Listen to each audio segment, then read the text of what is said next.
June মাস শেষ হওয়ার মুখে। আরও 3 দিন পর শুরু হবে বছরের সপ্তম মাস জুলাই।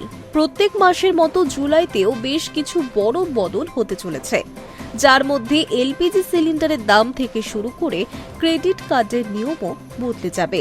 তবে সাধারণ মধ্যবিত্ত বাড়ির চিন্তা এলপিজি গ্যাস নিয়েই থাকে, যা 1 জুলাই থেকেই বিশাল পরিবর্তন হতে চলেছে। আসুন জেনে নেওয়া যাক কি কি পরিবর্তন হচ্ছে। প্রতি মাসের 1 তারিখে তেল সংস্থাগুলির এলপিজি সিলিন্ডারের দাম সংশোধনের দিকে মানুষের পাখির চোখ থাকে, কারণ এই বিষয়টি সরাসরি বাড়ির রান্নার বাজেটের সঙ্গে সম্পর্কিত। মার্কিন ইরান যুদ্ধের কারণে মধ্যপ্রাচ্যের গভীর উত্তেজনার মধ্যে এলপিজির দাম বৃদ্ধিতে বেশ কয়েকবার ধাক্কা এসেছিল। 1 জুনও বাণিজ্যিক এলপিজি সিলিন্ডারের দাম 53.50 টাকা বেড়ে যায়, যার পরে দিল্লিতে 19 কেজি এলপিজি সিলিন্ডারের দাম হয় 3113.50 টাকা। একই সময় 5 কেজি এলপিজি সিলিন্ডারের উপরেও মূল্যস্ফীতির বোমা ফেটেছে।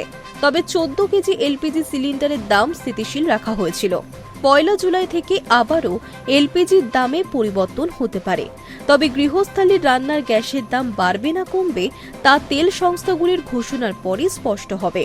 আধার কার্ড আপডেট থেকে শুরু করে এইচডিএফসি ব্যাংকের ক্রেডিট কার্ডের নিয়ম, এমনকি সিএনজি পিএনজি ব্যাংকের ছুটির তালিকাতেও আসছে পরিবর্তন। এই বদলগুলি সরাসরি প্রভাব ফেলতে পারে সাধারণ মানুষের দৈনন্দিন জীবন এবং খরচের উপর। আসুন সেগুলিও এক নজরে দেখে নেওয়া যাক। আধার কার্ডের কি পরিবর্তন? ইউআইডিএআই এর নতুন বিজ্ঞপ্তি অনুযায়ী যাদের আধার কার্ডে ইমেল আইডি আপডেট করা নেই তারা 1 জুলাই থেকে আগামী 6 মাস বিনামূল্যে ইমেল আইডি আপডেট করার সুযোগ পাচ্ছেন।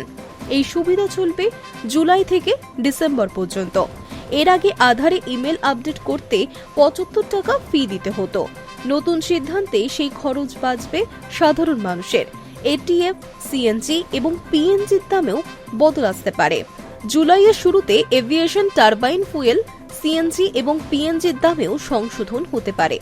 গত মাসে এই জ্বালানিগুলির দাম বৃদ্ধি পেয়েছিল, তাই 1 জুলাই নতুন মূল্য ঘোষণা হলে পরিবহন খরচ এবং বিমান ভাড়াতেও তার প্রভাব পড়তে পারে।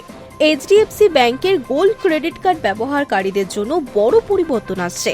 1 জুলাই থেকে ফ্রি ডোমেস্টিক এয়ারপোর্ট লাউঞ্জ সুবিধা পেতে হলে আগের 3 মাসে অন্তত 60,000 টাকা খরচ করতে হবে। এই নতুন নিয়ম মূলত সেই সমস্ত গ্রাহকদের উপর প্রভাব ফেলবে যারা ভ্রমণ সংক্রান্ত সুবিধার জন্য এই ক্রেডিট কার্ড ব্যবহার করে থাকেন। ব্যাংক বন্ধ। জুলাই মাসে বিভিন্ন রাজ্যে উৎসব, আঞ্চলিক ছুটি এবং সাপ্তাহিক ছুটি মিলিয়ে প্রায় 12 দিন ব্যাংক বন্ধ থাকবে। এর মধ্যে 6 দিন থাকবে দ্বিতীয় এবং চতুর্থ শনিবার এবং রবিবারের সাপ্তাহিক ছুটি। এছাড়াও মিজোরাম, মেঘালয়, ত্রিপুরা সহ বিভিন্ন রাজ্যে স্থানীয় উৎসব উপলক্ষে অতিরিক্ত ছুটি থাকছে। তাই গুরুত্বপূর্ণ ব্যাংকের কাজ থাকলে আগে থেকেই ছুটির তালিকা দেখে নেওয়াই ভালো। Hi news network.